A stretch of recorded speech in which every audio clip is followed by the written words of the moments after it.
This is not about fighting crime. This is about Donald Trump searching for any justification to deploy the military in a blue city, in a blue state, to try and intimidate his political rivals. Illinois Governor J.B. Pritzker this week said Donald Trump's threat to flood Chicago with soldiers and federal agents was a cynical political stunt that lacked legal authority. Find a family who's enjoying today sitting on their front porch and ask if they want their neighborhoods turned into a war zone by a wannabe dictator.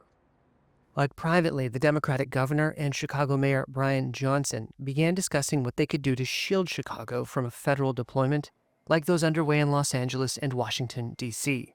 Their conclusion, not much. The state's Attorney General, Kwame Raoul, said on Monday he was developing a legal strategy if troops arrived. Immigrant advocates are stepping up legal training. While some locals have expressed support for Trump's decision, many in the heavily Democratic voting city are appalled. It don't make sense because crime has decreased in Chicago. It's not making sense. I'm out here every day, all day.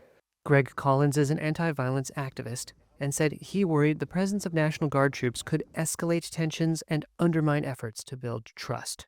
Others, including Republican political activist Zoe Lee, brushed off the warnings. I don't want to hear about this man being racist. I don't want to hear about white supremacy.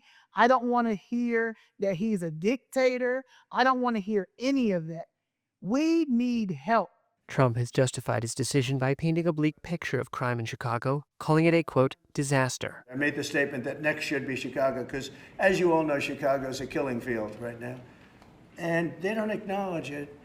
And they say, we don't need him. Freedom, freedom. He's a dictator. He's a dictator. A lot of people are saying maybe we like a dictator. Chicago has long had a reputation as a city with an elevated crime rate.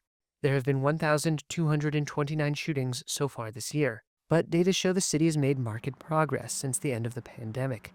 Its July homicide rate of 1.66 per 100,000 residents ranks it below Washington, New Orleans, Kansas City, and Little Rock, Arkansas, among other cities. He is only targeting cities with African-American mayors.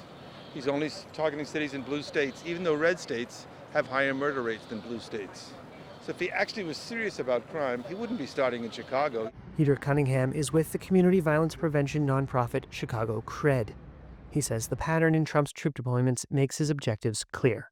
That's why they're sending them to Washington, D.C., and I'm sure they'll be willing to send them to Chicago and to Illinois. But they're not going to help us.